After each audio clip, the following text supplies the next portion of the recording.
ആരാധിക്കുന്നു. ഹല്ലേലൂയ. പ്രിയമുള്ളവരെ,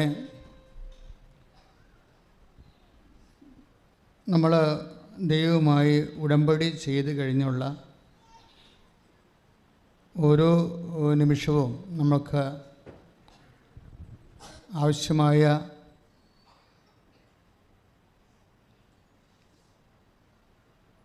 ഒരു ശ്രദ്ധ എപ്പോഴൊരു ജാഗ്രത നമ്മുടെ ഭാഗത്തു നിന്നുണ്ടാകണം. ഉടമ്പടി പല ആൾക്കാർക്കും അനുഭവവേദ്യമാകാത്തതിൻ്റെ ഒരു കാരണം ജാഗ്രതയുടെ കുറവാണ്. കാരണം നമ്മൾ ഒരു വ്യക്തിയുമായിട്ടാണ് കമ്മ്യൂണിക്കേറ്റ് ചെയ്യണത്, അല്ലേ? ഉടമ്പടി അല്ലെങ്കിൽ അച്ഛനിടക്ക് പറയാറുള്ള ബെറിത്ത് റിലേഷൻ, ഉടമ്പടി നമ്മൾക്ക് എന്താണ് തരുന്നത്? ദൈവമായിട്ട് ഒരു റിലേഷൻ ഉണ്ടാക്കി തരികയാണ്. അതിനാണ് ബെറിദ് എന്ന് പറയുന്നത്. ഹെബ്രായ ബൈബിളിലെ ഉടമ്പടിക്ക് പകരം പറയുന്ന വാക്ക് ബെറിദ് എന്നാണ്. നമ്മൾ ദൈവമായിട്ട് ഇപ്പോൾ എന്താ ചെയ്യണത്? ഒരു ബെറിദ് ചെയ്യുകയാണ്. അതിൻ്റെ ഉദ്ദേശം എന്താണ്? റിലേഷനാണ്. അപ്പോൾ നമ്മൾ ദൈവമായിട്ട് ഒരു റിലേഷനിൽ വരികയാണ്. അത് റിലേഷൻ്റെ പ്രഖ്യാപിതമായ രൂപം, അതിൻ്റെ ഒരു എന്താണ്, ഒരു സൈൻഡ് ഫോമാണിത്. പ്രിസ്ക്രൈബ്ഡ് സൈൻഡ് ഫോം എന്ന് വെച്ച് കഴിഞ്ഞാൽ ദൈവമായിട്ട് നമുക്ക് റിലേഷനിലാകാൻ വേണ്ടി ദൈവം തന്നെ മുൻകൈയെടുത്ത് നിശ്ചയിച്ചിട്ടുള്ള ഒരു പദ്ധതി, ഒരു പ്രയോഗമാണ് ഈ ഉടമ്പടി എന്ന് പറയുന്നത്. അതുകൊണ്ട് തന്നെ ശ്രദ്ധയോടെയും സൂക്ഷ്മതയോടെയും ഉടമ്പടി ചെയ്യുമ്പോൾ മാത്രമല്ല, ചെയ്ത് കഴിഞ്ഞുള്ള ദിവസങ്ങൾ വളരെ ശ്രദ്ധയുള്ള ദിവസങ്ങളാണ്. എന്താ കാര്യം വെച്ച് കഴിഞ്ഞാൽ ദൈവം നമ്മോട് സംസാരിക്കുന്ന ദിവസങ്ങളാണ്. ദൈവം നമ്മളോട് സംസാരിക്കുന്ന ദിവസങ്ങളാണ്. അപ്പം നമ്മൾ ഓവറായിട്ട് വേറെ കാര്യങ്ങളിലൊക്കെ ഇടപെട്ടും വേറെ ആൾക്കാരോട് ആവശ്യമില്ലാത്ത സംസാരിച്ചും ആവശ്യമില്ലാത്ത പാട്ടൊക്കെ കേട്ട് അങ്ങനെയൊക്കെ നമ്മുടെ മനസ്സ് ഡിസ്റ്റോർട്ടായി കഴിഞ്ഞു കഴിഞ്ഞാൽ നമുക്ക് ദൈവത്തിൻ്റെ ഇപ്പം നമുക്കൊരു വെള്ളത്തിൽ നമ്മൾ മുഖം കാണുന്നത് എങ്ങനെയാണ്? വെള്ളം നിശ്ചലമാകുമ്പോഴല്ലേ, അല്ലേ? ഏത് കുടത്തിൽ പോലും നമുക്ക് മുഖം കാണാൻ പറ്റും. കാര്യം അത് നിശ്ചലമാണ്. പക്ഷേ വെള്ളം ഡിസ്റ്റർബ്ഡ് ആണെങ്കിൽ നമ്മുടെ മുഖവും അതുപോലെ ഡിസ്റ്റോർട്ടഡായി പോകും. അപ്പോൾ ഡിസ്റ്റർബൻസ്, ഡിസ്റ്റോർഷൻ, അങ്ങനെ രണ്ട് കാര്യങ്ങളാണ്. നമ്മൾ ആവശ്യമില്ലാത്ത വിഷയത്തെ കൊണ്ടുപോയി ഉടമ്പടിക്കാലത്ത് തലയിടരുത്, ഇല്ലേ? ആവശ്യമില്ലാത്ത ഇപ്പോൾ അടുക്കളയിൽ തന്നെ ഒരു സംസാരം ഉണ്ടായി, അല്ലെങ്കിൽ അങ്കണത്ത് സംസാരം ഉണ്ടായി, ചില നമുക്കിഷ്ടപ്പെടാത്ത ആൾക്കാർ വീട്ടിൽ വന്ന്, അല്ലെങ്കിൽ ഇഷ്ടപ്പെടാത്ത വീട്ടിൽ വന്നു, അങ്ങനെയൊക്കെ ഓരോ വിഷയങ്ങളൊക്കെ വരുമ്പോൾ ഇതിനകത്ത് കൊണ്ടുപോയി വെറുതെ തല വെച്ച് കൊടുക്കരുത്. അത് ഉടമ്പടിയുടെ കാര്യം. നമ്മൾ വളരെ ശ്രദ്ധയോടെ ദൈവതിരുസന്നിധിയിൽ ഒരു ബയലാട്രൽ എഗ്രിമെൻ്റ് ചെയ്തിരിക്കുകയാണ്. അല്ല, ഇത് പ്രയർ. ഉടമ്പടി ഒരു പ്രാർത്ഥനയല്ല, അതൊരു പ്രയോഗമാണ്. ദൈവവുമായിട്ട് നമ്മൾ ലിങ്ക് ചെയ്തിരിക്കുകയാണ്. അപ്പോൾ നമ്മൾ വളരെ ശ്രദ്ധയോടെ നിൽക്കണം. എന്താ കാര്യം അറിയാവോ? ദൈവം ഉടമ്പടിയുടെ ഒരു പ്രോമിസ്, നമുക്കറിയാം ഉടമ്പടി വർക്ക് ചെയ്യണത് പ്രോമിസിലാണ്. ഉടമ്പടി ആകാശത്ത് നമ്മൾ എഴുതുകയല്ല, മറിച്ച് ഉടമ്പടിയിൽ പ്രിസ്ക്രൈബ്ഡ് പ്രോമിസ് ഉണ്ട്. അതിൻ്റെ അടിസ്ഥാനത്തിലാണ് ഉടമ്പടി നിലവിൽ വരുന്നത്. പ്രോമിസ് എന്ന് പറഞ്ഞാൽ എന്താണ്? വാഗ്ദാനം, ദൈവത്തിൻ്റെ വാഗ്ദാനം. ഓരോ വിഷയം, ഈച്ച് ആൻഡ് എവറി സബ്ജക്റ്റ്, നമ്മുടെ ജീവിതത്തിൻ്റെ ഓരോ വിഷയങ്ങൾക്കും കറസ്പോണ്ടിങ് പ്രോമിസ് ഉണ്ട്, എന്നുവെച്ചാൽ വാഗ്ദാനമുണ്ട്. അതായത് അത് ആണ് നമ്മളിൽ പാലിക്കപ്പെടുമ്പോഴാണ് പലപ്പോഴും നമുക്ക് അത് അനുഗ്രഹമായിട്ട് മാറണത്. അത് മനസ്സിലായി. അതായത് ദൈവം അനാദികാലം മുതലേ ഈ ഫിസിക്കാലിറ്റി മെയിൻറ്റെയിൻ ചെയ്യാൻ വേണ്ടി, ആത്മാവിൻ്റെ ആ സ്പിരിച്വാലിറ്റി മെയിൻറ്റെയിൻ ചെയ്യാൻ വേണ്ടി ഒറ്റ പ്രോമിസാണ് നൽകിയിരിക്കുന്നത്. ഈ പ്രോമിസിൻ്റെ ഉദ്ദേശം എന്താണ്? ഫിസിക്കാലിറ്റി മെയിൻറ്റെയിൻ ചെയ്യുക, നമ്മുടെ ശാരീരിക അവസ്ഥ മെയിൻറ്റെയിൻ ചെയ്യുക. അതിലാണ് വീടുണ്ട്, വിവാഹമുണ്ട്, വഴിയുണ്ട്, ILTS ഉണ്ട്, വസ്തു വിൽപ്പനുണ്ട്, വസ്തു വാങ്ങലുണ്ട്. ഇതെല്ലാം ഫിസിക്കാലിറ്റി മെയിൻറ്റെയിൻ ചെയ്യാൻ വേണ്ടിയുള്ളതാണ്. ഇനി സ്പിരിച്വാലിറ്റി മെയിൻറ്റെയിൻ ചെയ്യാനുണ്ട്, ആധ്യാത്മികത. കാര്യം ഈ കാലത്തിന് ശേഷവും വീണ്ടും വിശ്വാസിയെ സംബന്ധിച്ചിടത്തോളം നിത്യമായി ജീവിക്കാൻ വേണ്ടി ഉള്ള സ്പിരിച്വാലിറ്റി മെയിൻറ്റെയിൻ ചെയ്യാൻ വേണ്ടി ആ ഉടമ്പടിയുണ്ട്. അതിനാണ് പരിശുദ്ധ കുർബാന എന്ന് പറയുന്നത്. തമ്മിൽ മനസ്സിലാക്കണം, ഈ ദൈവം എന്ത് ചെയ്താലും ഉടമ്പടി മാത്രമേ ചെയ്യത്തുള്ളൂ, വേറെ ഒന്നും ചെയ്യത്തില്ല. അതിൻ്റെ ലക്ഷ്യമെന്ന് പറഞ്ഞാൽ അൾട്ടിമേറ്റ് എയിം ഒന്ന് ഫിസിക്കാലിറ്റി മെയിൻറ്റെയിൻ ചെയ്യുക, ഈ ജീവിതത്തിൻ്റെ ആവശ്യങ്ങൾ നിറവേറ്റുക, ഈ ജീവിതത്തിൻ്റെ ആവശ്യങ്ങൾ നിറവേറ്റുക, പിന്നെ വരാൻ പോകുന്ന ജീവിതത്തിൻ്റെ ആവശ്യങ്ങൾ നിറവേറ്റുക. അപ്പോൾ ആവശ്യങ്ങൾ നിറവേറ്റുകയാണ് ബേസിക്കായിട്ട് ഉടമ്പടിയുടെ അൾട്ടിമേറ്റ് ചെയ്യും. ആവശ്യങ്ങൾ നിറവേറ്റുക. ഈ ആവശ്യങ്ങൾ നിറവേറ്റുമ്പോൾ സംഭവിക്കുന്നത്, നമ്മളെ ദൈവം ഹെൽപ്പ് ചെയ്യാൻ വേണ്ടി നമ്മുടെ ആത്മാവിൻ്റെ വാതായനങ്ങൾ മുട്ടുമ്പോൾ നമ്മൾ ശ്രദ്ധയില്ലെങ്കിൽ നമുക്കിത് വിവേചിക്കാൻ പറ്റാതെ വരും. ഈ ആത്മാവിൻ്റെ മുട്ടലുകളെ തട്ടലുകളെ നമ്മൾ അറിയണത് മറ്റ് ലോകത്തിൻ്റെ അരൂപികളുടെ മുട്ടലും തട്ടലും കൂടുതലാണെങ്കിൽ ആത്മാവിൻ്റെ മുട്ടലെ വിവേചിക്കാൻ പാടായിരിക്കും. ഉദാഹരണത്തിന് കഴിഞ്ഞ ദിവസങ്ങളിലൊരു സാക്ഷ്യം ഉണ്ടായി. ആ സാക്ഷ്യം എനിക്ക് ഭയങ്കര ഇഷ്ടപ്പെട്ടായിരുന്നു. നിങ്ങൾ നോക്കുമ്പോൾ ഉടമ്പടിയുടെ റേഞ്ച് നോക്കുമ്പോൾ ആ സാക്ഷ്യം അത്ര വലിയ സാക്ഷ്യമാണോ എന്ന് ചിലപ്പോൾ സ്വാഭാവികമായ ഒരു സംശയം വരാം. പക്ഷേ സാക്ഷ്യം ഇതാണ്. ഒരു അഞ്ചു മാണി എന്ന് പറയുന്ന ഒരു മോള് ഒരു ഉടമ്പടി ചെയ്യണ മുമ്പ് ഇവളുടെ OIT പരീക്ഷയ്ക്ക് ഇവൾ പൊട്ടിപ്പോകും. സ്പീക്കിംഗ് ഭയങ്കര ഡിസാസ്ട്രസ് ആവും. അവൾ പറഞ്ഞ ഒരു 15 തെറ്റെങ്കിലും എൻ്റെ സംസാരത്തിലുണ്ടെന്ന്. എന്നിട്ട് അപ്പോൾ നമുക്ക് സ്പീക്കിംഗ് പോയല്ലോ ഓൾറെഡി. പിന്നെ എന്താ ചെയ്യണത്? ഇവർ ഉടമ്പടി ചെയ്യും. ഉടമ്പടി ചെയ്ത് കഴിയുമ്പോൾ ഇവളുടെ മനസ്സിൽ പരിശുദ്ധാത്മ പറയും, നീ പൊട്ടിയിരിക്കുകയാണ് വ്യക്തമായിട്ടും, കണ്ടില്ലേ? അപ്പോൾ ഇനി വേറൊരു പരീക്ഷ എഴുതുകയാണ് നിൻ്റെ ഓപ്ഷനുള്ളത് നിനക്ക്. പക്ഷെ നീ ഇത് റിവാലുവേഷന് കൊടുത്താൽ മതി. അതാണ് പ്രശ്നം. അപ്പോൾ അഞ്ചു പറയണത്, ബുദ്ധിയും ബോധമുള്ളവൻ ഒരിക്കലും ഇത് ചെയ്യത്തില്ല. കാര്യം ഞാനാണല്ലോ സംസാരിച്ചത്, ഞാനല്ലേ സ്പീക്ക് ചെയ്തത്. അതിൻ്റെ അകത്ത് കുറേ അധികം മിസ്റ്റേക്കുണ്ട്. ബുദ്ധിയും ബോധമുള്ള മല്ലൊരു 7,000 രൂപ 7,500 രൂപ മുടക്കി റിവാലുവേഷൻ കൊടുക്കുമോ? പക്ഷേ കർത്താവ് എന്നോട് പറഞ്ഞു റിവാലുവേഷൻ കൊടുക്കാൻ. അവിടെ ബുദ്ധിയല്ല വർക്ക് ചെയ്യണത്. അവിടെ എന്താ വർക്ക് ചെയ്യണത്? വിശ്വാസമാണ് വർക്ക് ചെയ്യണത്. ബോധം പോലും അവിടെ വർക്ക് ചെയ്യുന്നില്ല. ഒരുപാട് ബുദ്ധിയും ബോധമുള്ളവൻ വെറുതെ 7,000 രൂപ മുടക്കിയിട്ട് അത് കൊടുക്കത്തില്ല. പക്ഷേ ഇവളുടെ ഉള്ളിൽ നിന്ന് സ്ട്രോങ് ആയിട്ട് ഒരു ഇൻസ്പിറേഷനാണ്. നീ പരീക്ഷയല്ല എഴുതേണ്ടത്, പുതിയ പരീക്ഷയിൽ എഴുതേണ്ടത്, റിവാലുവേഷൻ കൊടുക്കുക. 40 പോയിൻ്റാണ് മറ്റേ ഉണ്ടായിരുന്നത്. പക്ഷേ ആ സംഭവത്തിന് റിവാലുവേഷന് കൊടുത്തു കഴിഞ്ഞപ്പോൾ 10-15 മിസ്റ്റേക്കാണ് സ്പീക്കിങ്ങിൽ വന്നിരിക്കുന്നത്. അതിനെന്ത് കെട്ടിക്കണം? റിവാലുവേഷൻ കൊടുത്തപ്പോൾ എന്താ ഉള്ള മാർക്ക് കൂടി പോകേണ്ടത് ആ കണക്കിന്. പക്ഷേ ഇവൾക്ക് അമ്മ ഒരു 20 മാർക്ക് കൂടി ഇട്ടെടുത്തിട്ട് ശരിക്കും സ്കോറിൻ്റെ മെറിറ്റിൽ സ്കോർ ചെയ്ത് കളഞ്ഞു. അത്രയും വിഷയമാണ്. 20 മാർക്ക് കൂടി റിവാലുവേഷൻ. ഇത്രയും പൊട്ടത്തരങ്ങൾ പറഞ്ഞിട്ടും 20 മാർക്ക് കൂടി. അപ്പോഴേ അവൾ പറയണത് ശരിയാണ്, ബുദ്ധി അതിൻ്റെ അകത്തില്ല, ബോധമില്ല. പക്ഷേ എന്താ ഉള്ളത്? വിശ്വാസം. ഈ വിശ്വാസത്തിൽ എന്താ ചെയ്തിരിക്കണത്? ഈ പരീക്ഷ എഴുതണ്ട, മറിച്ച് റിവാലുവേഷൻ കൊടുത്താൽ മതി. അപ്പം അഞ്ചു എന്താ പറയണത്? ഇത് ബുദ്ധിയും ബോധമില്ലാത്ത വർത്തമാനമാണ്. എന്താ കാര്യം? എനിക്കറിയാം ഇതിൻ്റെ അകത്ത് ലോജിക്കില്ല. ചില കാര്യങ്ങൾക്ക് ലോജിക്ക് ഉണ്ടാകത്തില്ല. പിന്നെ എന്തുണ്ടാവും? ഫെയ്ത്ത് ഉണ്ടാവും. ഫെയ്ത്തും ലോജിക്കും ചില സമയത്ത് വഴിപിരിഞ്ഞ് നടക്കുന്ന ആൾക്കാരാണ്. എപ്പോഴും ഒരുമിച്ച് നടക്കണമെന്ന് ഒരു നിർബന്ധമില്ല. ഫെയ്ത്തും ലോജിക്കും തമ്മിൽ വല്ലപ്പോഴും കൂടത്തുള്ളൂ, എപ്പോഴും കൂടത്തില്ല. സയാമീൻസ് ഇരട്ടടപ്പുറം നടക്കത്തില്ല. ഫെയ്ത്തിനെ ചില സമയത്ത് ഫെയ്ത്ത് ചിലപ്പോൾ ലോജിക്കിൻ്റെ മുമ്പിൽ കയറി നടക്കും. എന്ന് വെച്ച് കഴിഞ്ഞാൽ വിശ്വാസത്തിൻ്റെ യുക്തിയുടെ മുമ്പിൽ കയറി വിശ്വാസം നടക്കും. ഇങ്ങനെ ചില സമയത്ത്. പക്ഷേ ഇത് എപ്പോഴും നമുക്ക് വിവേചിക്കാൻ പറ്റും. ഇത് ഉടമ്പടി ചെയ്യുമ്പോൾ ഇത് നിനക്ക് റീവാലുവേഷനാണ് പോകണമെന്നുണ്ടെങ്കിൽ ഭയങ്കര ഇറസിസ്റ്റബിളായിട്ടുള്ള, നമുക്ക് പ്രതിരോധിക്കാൻ പറ്റാത്ത ഒരു ഉൾത്തള്ളൽ ഇങ്ങോട്ട് വരും.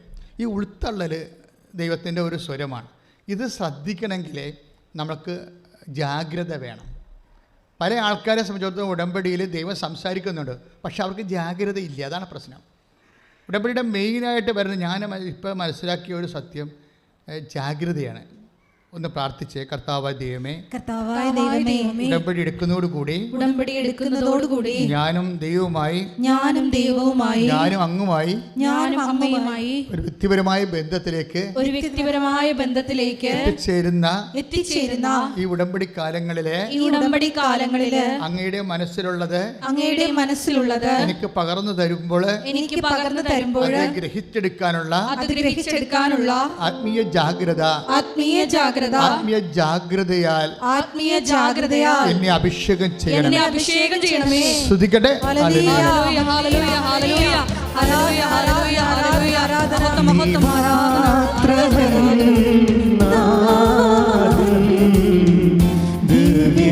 ദിവ്യകാരുണ്യമേ, നീ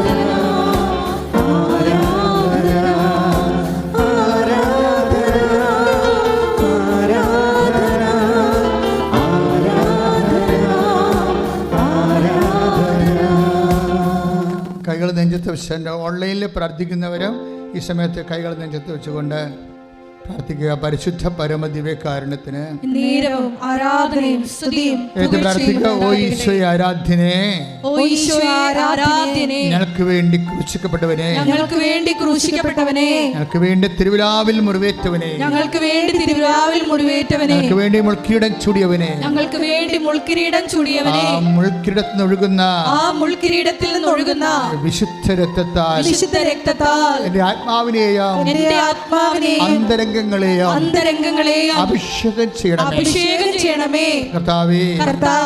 അതുമൂലം അങ്ങയുടെ വചനങ്ങൾക്ക് വേണ്ടി കൊതിയോട് ദാഹിക്കുവാൻ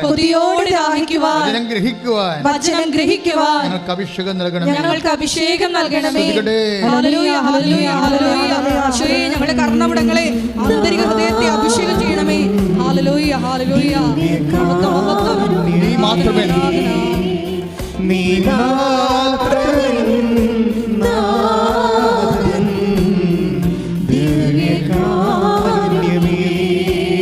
ആരാധന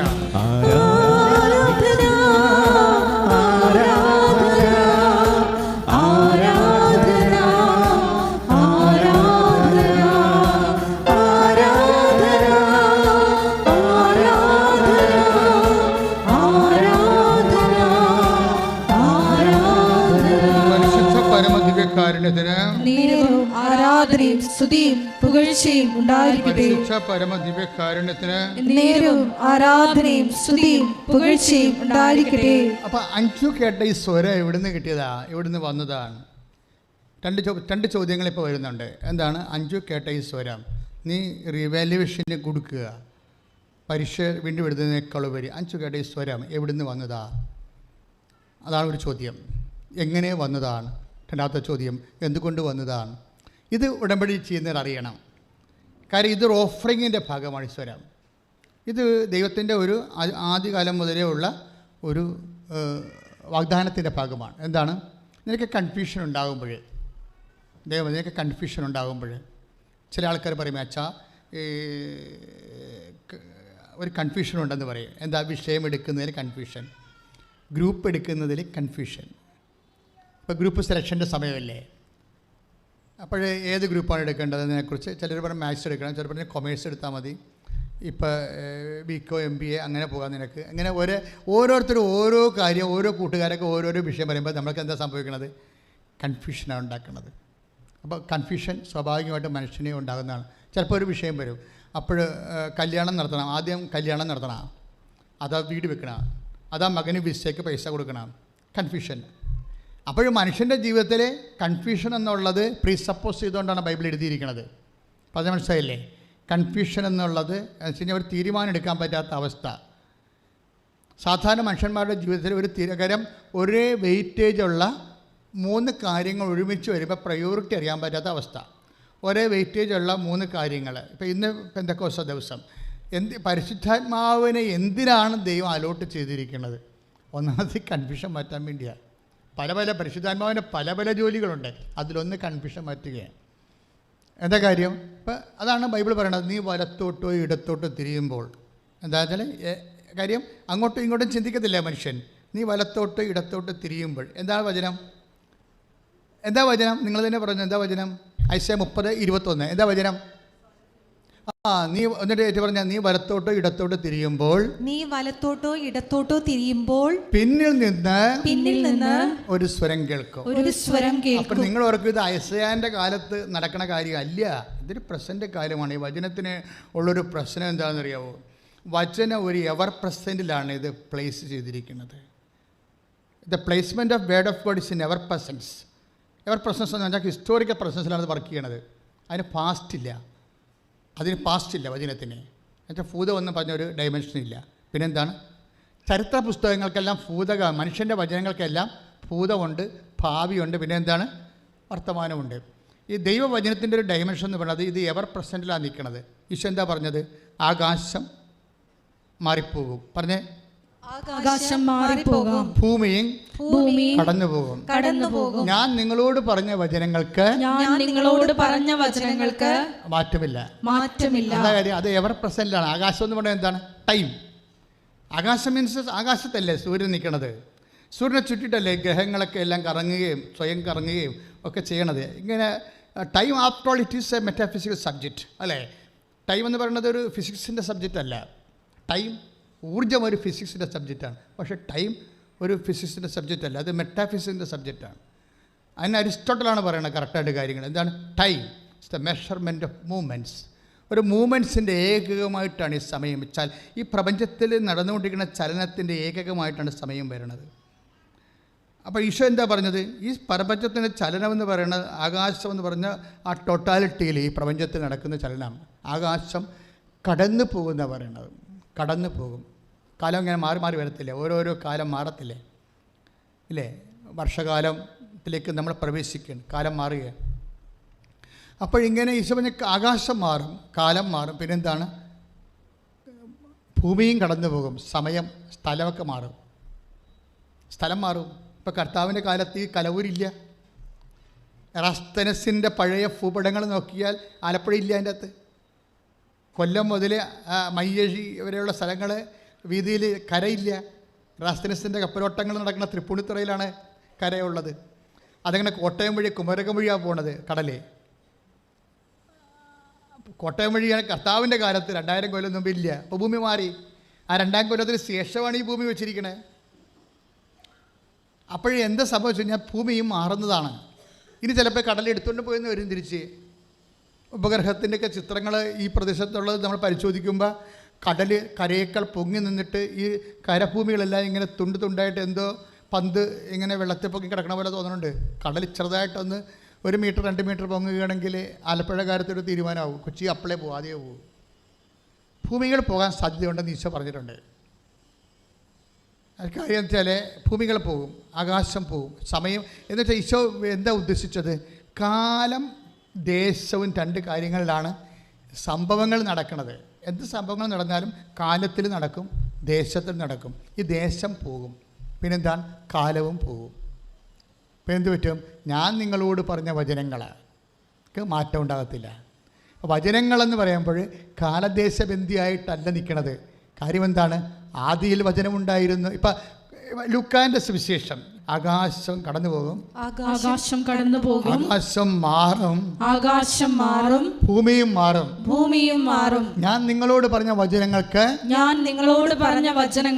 മാറ്റമുണ്ടാവുകയില്ല, മാറ്റമുണ്ടാവുകയില്ല. അപ്പോഴേ ടൈം ആൻഡ് പ്ലേസിലല്ല വചനം പ്ലേസ് ചെയ്തിരിക്കുന്നത്. ടൈം ആൻഡ് പ്ലേസ് ദേശവും കാലവും മാറിക്കൊണ്ടിരിക്കും, പക്ഷേ വചനത്തിന് മാറ്റം ഉണ്ടാകത്തില്ല. വചനം നമ്മളോട് പറഞ്ഞ വചനങ്ങൾക്ക് മാറ്റം ഉണ്ടാകത്തില്ല. എന്താ കാര്യം? അത് ആദിയിൽ വചനമുണ്ടായിരുന്നു, വചനം ദൈവത്തോടു കൂടിയായിരുന്നു, വചനം ദൈവമായിരുന്നു. അതുകൊണ്ടാണ് ദൈവം കാലത്തിനും ദേശത്തിനും അതീതനാണ്. ദൈവത്തിൻ്റെ വാക്കുകളും ഉടമ്പടി കാലത്തിന് ശേഷം വരുന്ന തോന്നലുകൾ നമ്മൾ പ്രാർത്ഥനാപൂർവം വിവേചിക്കേണ്ടതാണ്. ഇപ്പം നമ്മൾ റിജക്റ്റ് ചെയ്തൊരു ബാങ്കാണ്. 3 പ്രാവശ്യം അവിടെ ചെന്ന് അവർ റിജക്റ്റ് ചെയ്ത്, ഇപ്പം നമുക്ക് ലോൺ കിട്ടത്തില്ലെന്ന് ഉറപ്പായി, അതിൽ ജപ്തി നടപടിയിലേക്ക് അവർ പോകണമെന്ന് ഉറപ്പായി. രണ്ട് വിഷയത്തിലാണ് ആൾക്കാർ പോകുന്നത്. പക്ഷേ ഉടമ്പടി എടുത്തതിന് ശേഷം പിന്നീട് നിന്നോട് പിന്നെയും പറയും, നീ അയാളുടെ ആ ബാങ്കിലേക്ക് തന്നെ ചെല്ലാൻ പറയും. അപ്പോൾ നീ പറയും, ഞാൻ പോകത്തില്ല, എന്നെ അവിടുന്ന് ആട്ടി ഓടിച്ചാണ്, അവർക്ക് ഭ്രാന്താണെന്ന് ചോദിക്കും. ആൾക്കാരുടെ കൂട്ടത്തിൽ വെച്ച് എന്നെ ചമ്മിച്ചാൽ എനിക്ക് വേണ്ടി ദേഷ്യം വരും, ഞാൻ പോകത്തില്ലെന്ന് പറയും. പക്ഷേ നിനക്ക് ഉള്ളിൽ അങ്ങനെ തോന്നി, അപ്രതിരോധ്യമായിട്ട് തോന്നിയാൽ യു ഷുഡ് ഗോ. എന്താ കാര്യം? കർത്താവിൻ്റെ ഒരു രീതി അനുസരിച്ച് ശത്രുക്കൾ കാണുകയെ അവിടുന്ന് എനിക്ക് വിരുന്നൊരുക്കി. വിരുന്ന് കർത്താവിന് ആടെ മുമ്പിൽ ഒരുക്കാൻ പറ്റും. ഇത് പരിശുദ്ധാത്മാവിൽ വിവേചിക്കാതെ മാത്രമേ നിനക്ക് ഇതിൻ്റെ മധുരം നുകരാൻ പറ്റത്തുള്ളൂ. വചനം ബേസിക്കായിട്ട് സ്വീറ്റാണ്. വചനം ബേസിക്കായിട്ട് സ്വീറ്റാണ്. കാര്യം നമുക്ക് ഇപ്പോൾ നമ്മളോട് വളരെ ഹാർഷായിട്ട് നിൽക്കുന്ന ആൾക്കാരെ വിചാരിച്ചു. പക്ഷേ പരിശുദ്ധാത്മാവ് നമ്മളോട് പറയണം, നീ അയാളോട് ചെന്ന് അയാളുമായിട്ട് അനുരഞ്ജനപ്പെടൂ. അപ്പോൾ നീ പറയും, ഞാൻ പോകത്തില്ല, കാര്യം ഞാനൊരു തെറ്റും ചെയ്തിട്ടില്ല, അയാളാണ് മേക്കിട്ട് കയറി എൻ്റെ തന്തക്കുവരെ വിളിച്ചിരിക്കുന്നത്, പിന്നെ ഞാൻ എന്തിനാ അങ്ങോട്ട് പോകണമെന്നൊക്കെ ഉണ്ട്. ലോകാരൂപി നീയുമായിട്ട് യുദ്ധത്തിൽ ഏർപ്പെടും. നീ ലോകാരൂപിക്ക് കീഴ്പ്പെടരുത്, പരിശുദ്ധാത്മാവിനെ കീഴ്പ്പെടണം. എന്താ കാര്യം വെച്ച് കഴിഞ്ഞാൽ നിന്നിൽ ജയിക്കേണ്ടത് ആരാണ്? യേശുവാണ് ജയിക്കേണ്ടത്. യേശുവിനെ ജയിപ്പിക്കാൻ തുടങ്ങുന്നിടത്ത് വെച്ച് ഉടമ്പടി ജയിക്കാൻ തുടങ്ങും. അതാണ് സംഭവം. കാര്യം വെച്ചാൽ യേശുവിന് നിന്നോട് ഇൻട്രാക്ട് ചെയ്യാനുള്ള ഒരു പഴുത് ഇട്ട് കഴിഞ്ഞാൽ മറ്റ് സ്വരങ്ങളെല്ലാം സബ്സൈഡായി കഴിഞ്ഞാൽ നിൻ്റെ യേശു പറയണത് നിനക്ക് കേൾക്കാം. അപ്പോൾ എല്ലാത്തിനും മറുപടിയുണ്ട്. ഈച്ച് ആൻഡ് എവരിത്തിങ് നിൻ്റെ അതായത് ഇപ്പം നമ്മൾ വായിച്ച വചനം 30:21 അയച്ചുക അല്ലേ? എന്താണ്?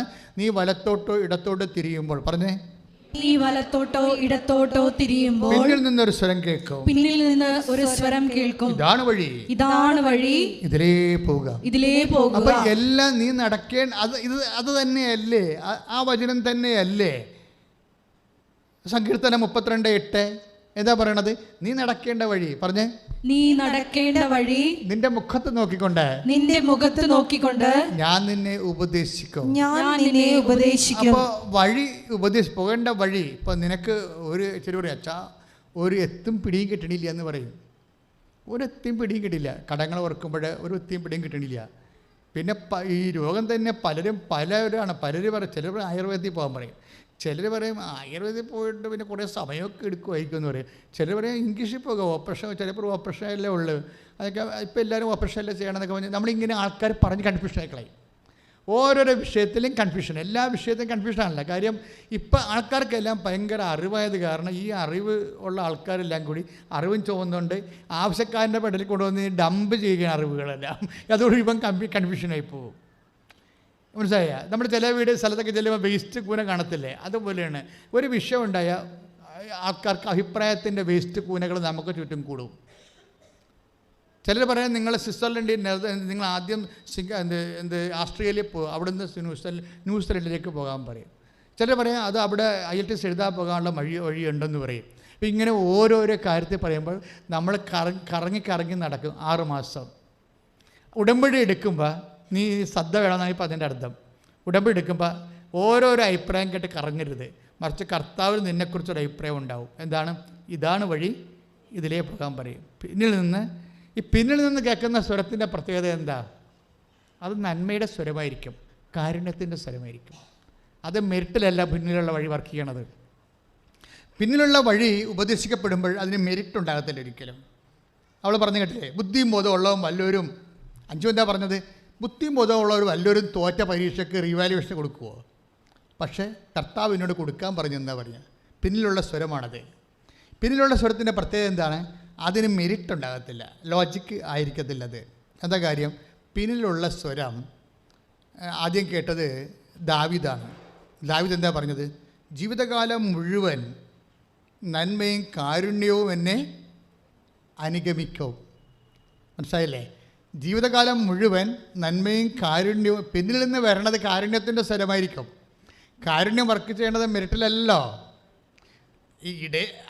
എന്തിനാണ് അയാൾ അങ്ങനെ പറയണത്? ഇപ്പം സങ്കീർത്തനം 23:5 എന്താ പറയണത്?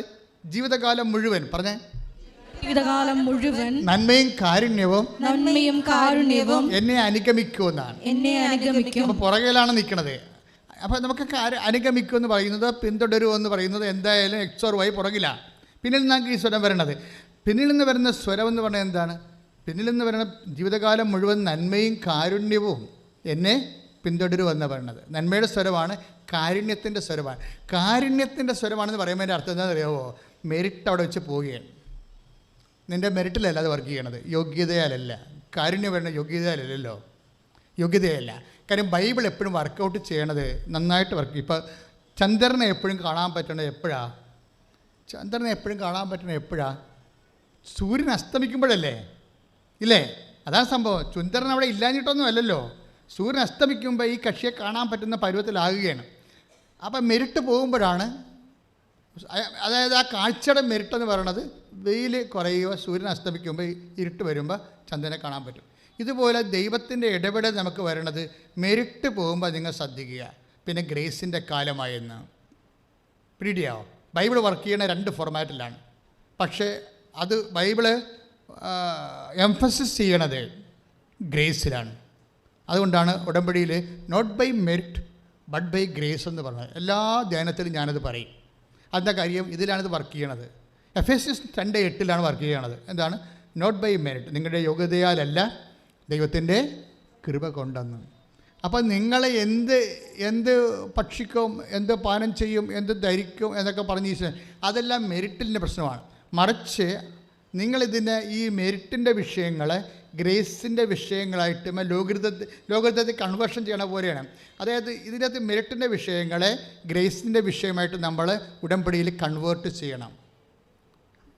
എന്ന് വെച്ച് കഴിഞ്ഞാൽ മെരിറ്റിൻ്റെ വിഷയത്തെ യോഗ്യത മൂലം കിട്ടാവുന്ന കാര്യങ്ങളാണ് അത്. പക്ഷേ ഒരു സമയം കഴിയുമ്പോൾ യോഗ്യത പമ്മണത് കാണാം, കയറത്തില്ല. ചില കയറ്റം വണ്ടി കയറത്തില്ലല്ലോ. ഇപ്പം ജീപ്പൊക്കെ ചിലയിടത്ത് പോകത്തില്ലല്ലോ, ഇല്ലേ? നിങ്ങൾ എന്തുകൊണ്ട് ഹൈ റേഞ്ചിൽ ജീപ്പ് പോയിക്കണേ? ചിലയിടത്ത് കാറ് കയറാത്ത കൊണ്ടാണ്. ഇപ്പോഴത്തെ കാറൊക്കെ കയറും, പുതിയ കാറൊക്കെല്ലാം കയറുന്നുണ്ട്, പ്രശ്നമൊന്നുമില്ല. പക്ഷേ ജീപ്പ്, അതുപോലെ തന്നെ ചില മൗണ്ടനറിങ് പോകുന്ന കുഞ്ഞു വാഹനങ്ങളുണ്ട്. കാര്യം മേലോട്ട് പോയാൽ താഴേക്ക് വരാത്ത രീതിയിൽ കടിച്ച് കയറിപ്പോണ സംഭവം. ഇതുപോലെ ഒരു വിഷയമാണത്. അതായത് നമ്മുടെ മെരിറ്റ് തീർന്നാൽ പിന്നെ ഈ സംഭവം മുന്നോട്ട് പോകണ ഗ്രേസിലേ പോകത്തുള്ളൂ. ചില ആൾക്കാർ അറ്റം വരെ വിശ്വസിക്കും. മരിക്കുമെന്ന് കണ്ടാലും അറിയിക്കാണ്ടവരൊക്കെ അറിയിക്കാൻ പറഞ്ഞാലും ചില ആൾക്കാർ അറിയിക്കാൻ വെച്ചുകൊണ്ടിരിക്കും. എന്താ കാര്യം? കർത്താവ് ഒരു തീരുമാനം പറയും, അതാ സംഭവം. ഡോക്ടർമാർക്കറിയാമല്ല, അവർ സയൻറ്റിഫിക് ആയിട്ടല്ല കാര്യങ്ങൾ ചെയ്യണത്. ഈ വിശ്വാസത്തിൻ്റെ വിഷയം എന്ന് പറയുന്നത് സയൻസിന് മുകളിലുള്ള വിഷയമാണ്. അതാ വെച്ചാൽ പറഞ്ഞാൽ മെറ്റാഫിസിക്സ് അല്ല ഇത്. വിശ്വാസത്തിൻ്റെ വിഷയം ഫിസിക്സ് അല്ലല്ല, അല്ലെങ്കിൽ അനാട്ടമി അല്ല. അതിന് ആ അനാട്ടമി ഉണ്ടാക്കിയ ആളിൻ്റെ കുറിച്ചുള്ള അറിവുകളാണ് വിശ്വാസത്തിലുള്ളത്. അനാട്ടമി സെറ്റ് ചെയ്തിരിക്കുന്ന ആളില്ലേ, ആ ആൾ അതുണ്ടാക്കിയ ആ ആളിൻ്റെ അറിവിനെക്കുറിച്ചാണ് വിശ്വാസം സംസാരിക്കുന്നത്. അതുകൊണ്ട് ആ ആളുമായിട്ട് നമ്മൾക്ക് കോണ്ടാക്റ്റ് ചെയ്യാനും കമ്മ്യൂണിക്കേറ്റ് ചെയ്യാനും ബൈബിളിൽ ഒത്തിരിയേറെ ഫോർമുലയുണ്ട്.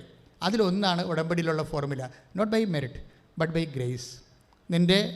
നിൻ്റെ യോഗ്യത കൊണ്ടല്ല, ദൈവത്തിൻ്റെ കൃപ കൊണ്ടാണെന്ന്. നിൻ്റെ യോഗ്യത കൊണ്ടല്ല, ദൈവത്തിൻ്റെ കൃപ കൊണ്ടാണ്. ഒന്ന് പറഞ്ഞാൽ നിന്റെ യോഗ്യത കൊണ്ടല്ല, നിന്റെ യോഗ്യത കൊണ്ടല്ല, ദൈവത്തിന്റെ കൃപ കൊണ്ട്.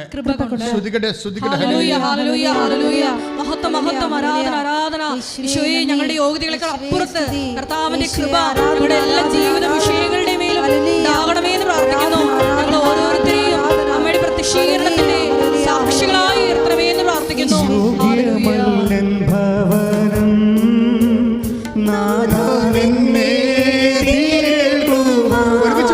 ഒരുമിച്ച് പാടുക.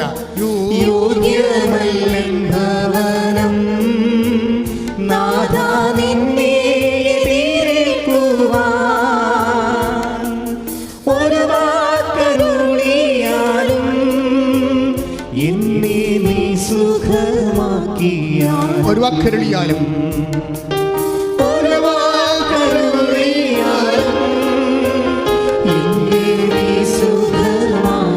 ഒരുമിച്ച് പാടുക. ഒരു വാക്കരുളിയാലും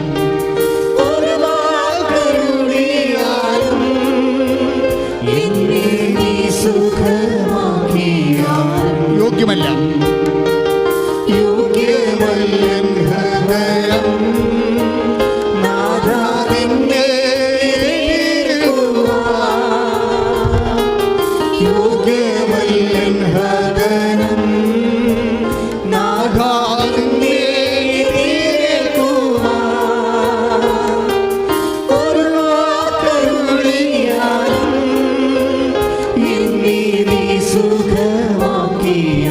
ഒരു വാക്കരുളിയാലും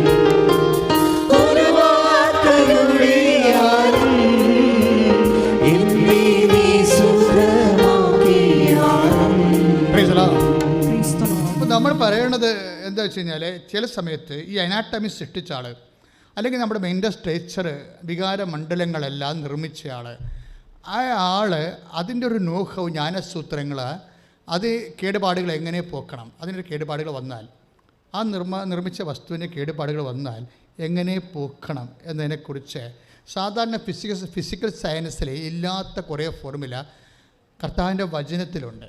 കഴിഞ്ഞ ദിവസം ഒരു സാക്ഷ്യമുണ്ടായി. അവിടെ പേര് ലില്ലിക്കുട്ടിയാണ്, കൊല്ലം ലില്ലിക്കുട്ടി. നല്ല സാക്ഷ്യമാണ്. എന്നുവെച്ചാൽ അവരുടെ പ്രശ്നം വെച്ച് കഴിഞ്ഞാൽ അവരുടെ ബ്രദറും കൂടി ഡൽഹിയിൽ താമസിക്കുകയാണ്. കൊല്ലത്തുകാരത്തിയാണ്, ഡൽഹി താമസിക്കുക. അപ്പോൾ ആങ്ങളയ്ക്ക് നൈറ്റ് ഡ്യൂട്ടിയാണ്. അപ്പോൾ അവർ നൈറ്റ് ഡ്യൂട്ടിക്ക് പോകും. അപ്പോൾ ഈ പെങ്ങൾ ഒറ്റക്കാ മുറിയിൽ. അപ്പോൾ അവൾക്ക് പേടിയാണ്. അപ്പോൾ എന്ത് ചെയ്യും, അവൾ ഒരു കൂട്ടുകാരത്തി ആ ഫ്ലാറ്റിലുണ്ട്, അവരുടെ കൂടെ പോയി രാത്രി ഉറങ്ങും. ഒരു ദിവസം ഉറങ്ങാൻ കിടന്നപ്പോൾ പെട്ടെന്ന് ഇവൾ ഞെട്ടി വിറച്ച്, പിന്നെ ബോധം പോയി, പിന്നെ പിച്ചും പേയും പറയാൻ തുടങ്ങി, പിന്നെ സൈക്കാട്രിയുടെ എല്ലാ ലക്ഷണവും സൈക്കോയുടെ എല്ലാ ലക്ഷണവും കാണിക്കാൻ തുടങ്ങി. അവരെ പിന്നെ സൈക്കാട്രി കൊണ്ടുപോയി. അവർ പിന്നെ അതിൽ മെഡിസിൻ എടുക്കാൻ തുടങ്ങി. മെഡിസിൻ എടുക്കണത് എത്രയാണ്? സൈക്കാട്രി ഈ ലേഡി മെഡിസിൻ എടുക്കണത് ഇപ്പം 26 കൊല്ലമായി മെഡിസിൻ എടുക്കുകയാണ്. See not the point. That means ഇവിടെ സൈക്കാട്രിക്ക് ഒന്നും ചെയ്യാനില്ല. കണ്ടല്ലേ, ഇവിടെ ഒന്നും ചെയ്യാനില്ല. 26 കൊല്ലമായിട്ട് അവർ മെഡിസിൻ എടുക്കുകയാണ്. അവർ ലൈഫ് പോയി. ഈ 26 കൊല്ലമായിട്ട് പ്രഖ്യാപിത വട്ടായിട്ട് ജീവിക്കുന്നൊരു മനുഷ്യനാണ്. ചിലർ പറയും പിശാച് ബാധിക്കുക, ചിലർ പറയും വട്ടാണെന്ന് പറയും, ചിലർ മെഡിസിൻ എടുക്കുന്നുണ്ട്. ഇങ്ങനെ ഒരാൾ പോവുകയാണ്. കാണുന്നവർക്ക് സഹതാപമല്ലാതെ വേറെ എന്താ ഉണ്ടാകണം? ഒന്നും ഉണ്ടാകത്തില്ല. പക്ഷേ ഇവർ ഉടമ്പടി ചെയ്യുമ്പോൾ സംഭവിക്കണം, നിങ്ങൾ ശ്രദ്ധിക്കണം. 26 കൊല്ലം മരുന്ന് കഴിക്കുകയാണ്. മരുന്ന് കഴിച്ചിട്ട് കഴിഞ്ഞ 5 കൊല്ലമായിട്ട് മരുന്ന് ഏൽക്കണില്ല, ടാബ്ലറ്റ്സ് ഒന്നും ഏൽക്കണില്ല. അതിന് പകരം ഇവർ ഇഞ്ചക്റ്റ് ചെയ്തുകൊണ്ടിരിക്കുകയാണ്, മരുന്ന് ഇഞ്ചക്റ്റ് ചെയ്തുകൊണ്ടിരിക്കുകയാണ്. അപ്പോൾ ഇവർക്ക് ഉടമ്പടി എടുക്കുമ്പോൾ സംഭവിക്കുന്ന വിഷയം സാധനം ഇതാണ്. 2 മേഖലയാണെന്ന് അച്ഛൻ പറയണത്. ഫിസിക്സും മെറ്റാഫിസിക്സും 2 മേഖലയാണ്, ലോജിക്കും ഫെയ്ത്തും 2 മേഖലയാണെന്ന് പറഞ്ഞ കാര്യം ലോജിക്ക് യുക്തി പരാജയപ്പെടുന്നിടത്ത് വെച്ച് വിശ്വാസം ജയിക്കും. പക്ഷേ വിശ്വാസം ജയിക്കണമെങ്കിൽ നമ്മൾ ഗ്രേസ് ഫീൽഡിലായിരിക്കണം.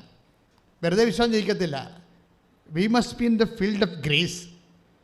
ഉടമ്പടിയുടെ ഒരു ദൗത്യം എന്ന് പറയുന്നത് നിങ്ങളെ ഗ്രേസ് ഫീൽഡ് നിങ്ങൾക്ക് ചുറ്റും ഒരു ഗ്രേസ് ഫീൽഡ് അത് ഫോം ചെയ്യുന്നു എന്നുള്ളതാണ്. എന്നുവെച്ചാൽ ഒരു പ്രസാദപരത്തിൻ്റെ ഒരു മേഖല മേഖലയിലേക്ക് നിങ്ങളെ ഒരു വ്യക്തിയെ കൂട്ടിക്കൊണ്ടു പോകുന്നു. ഇപ്പോൾ ഇവർക്ക് എന്താ സംഭവിച്ചിരിക്കുന്നത്? ഇവർ ഇതിൻ്റെ അകത്ത് ഉടമ്പടിക്ക് ആശ്രയം, ഇവർക്ക് ഹിഡിനെസ് ഉണ്ട്, ഡിപ്രഷനുണ്ട്, എല്ലാ പരിപാടിയും എല്ലാ പണ്ടാരമുണ്ട്. മാനസിക രോഗികൾക്ക് ഉണ്ടാകുന്ന എല്ലാവിധ പ്രശ്നങ്ങളും ഇവർക്കുണ്ട്.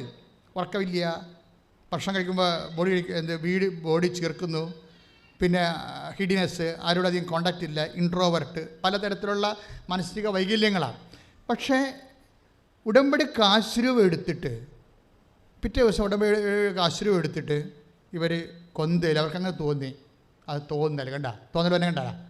പിറ്റേ ദിവസം ഉടമ്പടി എടുക്കാൻ പോയി. നീ വലത്തോട്ടോ ഇടത്തോട്ടോ തിരിയുമ്പോൾ എന്താ സംഭവിക്കണത്?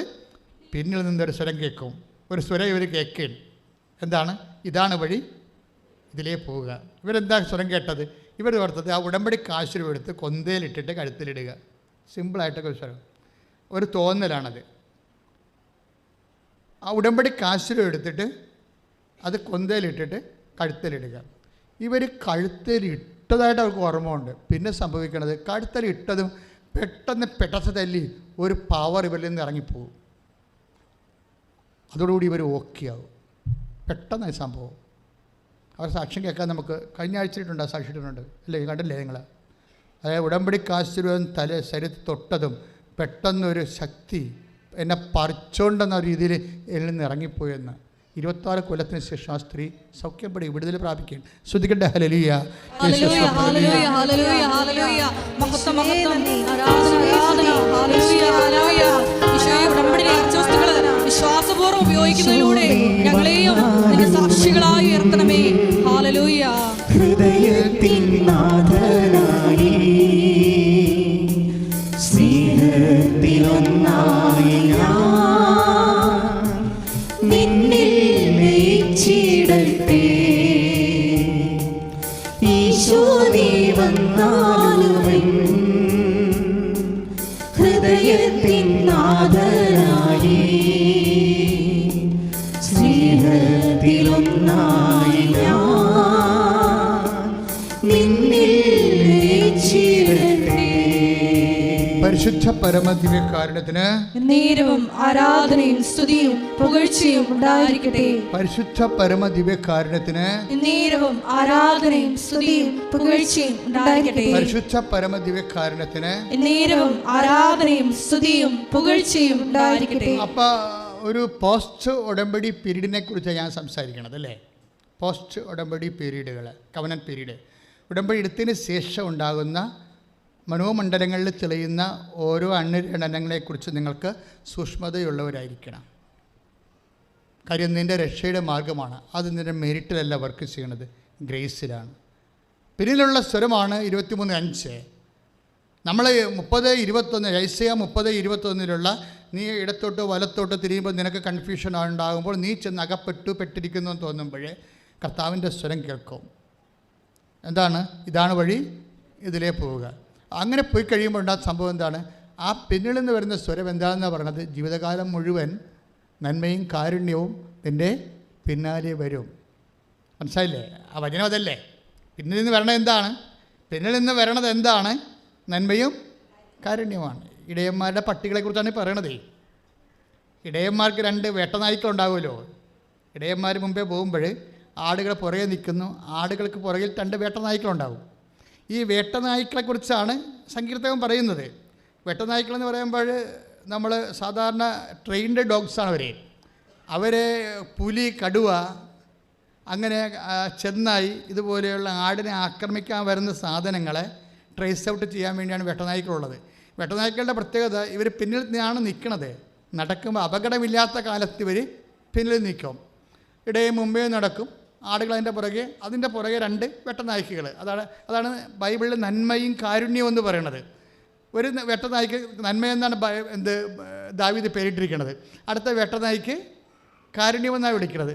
പക്ഷേ ഈ വേട്ടനായുടെ പ്രശ്നം എന്ന് വെച്ച് കഴിഞ്ഞാൽ ഇവൻ ഇടയ്ക്ക് പ്രശ്നങ്ങൾ, നമുക്ക് ചുറ്റും പ്രശ്നങ്ങൾ കൂടുകയാണ്. കടുവയുടെ മണം കേൾക്കുക, അല്ലെങ്കിൽ സിംഹത്തിൻ്റെ മുരളിച്ച കേൾക്കുക, അല്ലെങ്കിൽ ചെന്നായുടെ നിഴലോടുക, അങ്ങനെ കാണുമ്പോഴേ വേട്ടനായ്ക്കൾ ഒരു പരിപാടി ചെയ്യും. എന്താണ്? ഇടത്ത് നിൽക്കുന്നവൻ, അതായത് വലത്ത് നിൽക്കുന്ന വലത്തോട്ട് പോയിട്ട് കറങ്ങി തിരിഞ്ഞ് വരും. ഇവിടെ ഈ ഇടത്ത് നിൽക്കുന്നവൻ ഇടത്തോട്ട് പോയിട്ട് കറങ്ങി തിരിഞ്ഞ് വരും. എന്ന് വെച്ചാൽ ഇതിങ്ങനെ 2 നായ്ക്കൾ കൂടി ഈ ആടിന് ചുറ്റും ഇങ്ങനെ ആൻറ്റി ക്ലോക്ക് വൈസിലും മൂവ് ചെയ്തുകൊണ്ടിരിക്കും. ഇതിനെ പ്രൊട്ടക്റ്റ് ചെയ്തുകൊണ്ടിരിക്കും. ദാറ്റ് മീൻസ് ഇത് സംരക്ഷണമാണിത് വിഷയം. നമ്മൾ ജീവിതകാലം മുഴുവൻ നന്മയും കാരുണ്യവും നമ്മളെ പിന്തുടരുമെന്ന് പറഞ്ഞാൽ ബേസിക്കായിട്ട് ഇതൊരു പ്രൊട്ടക്ഷനാണ്. ഇവിടെ നടക്കുന്ന സംഭവങ്ങളെല്ലാം എന്താണ്? പ്രൊട്ടക്ഷൻ പോണതല്ലേ? വെട്ടനായ്ക്കൾ ചത്തു പോണതാണല്ലോ ഇവിടുത്തെ പ്രശ്നം. നിങ്ങൾ ലവ് ജിഹാദ് വന്ന് നിങ്ങളെ സ്നേഹിച്ച് പരിപാലിച്ച് വളർന്ന് കൊണ്ടുവന്ന ബെമ്മകൾ ഒരു സുപ്രഭാതത്തിൽ ഒരു മായി നോക്കി കാണുമ്പോൾ അവൻ്റെ കൂടെ ഇതിൻ്റെ പ്രമാണം അടിച്ചുകൊണ്ട് പോണത് എന്താ സാധനം? You lost your protection. Why you lost your protection? That's my question. എങ്ങനെയാണ് നിൽക്കുന്നത്? ഇവിടുത്തെ പ്രോബ്ലം എന്താണ്?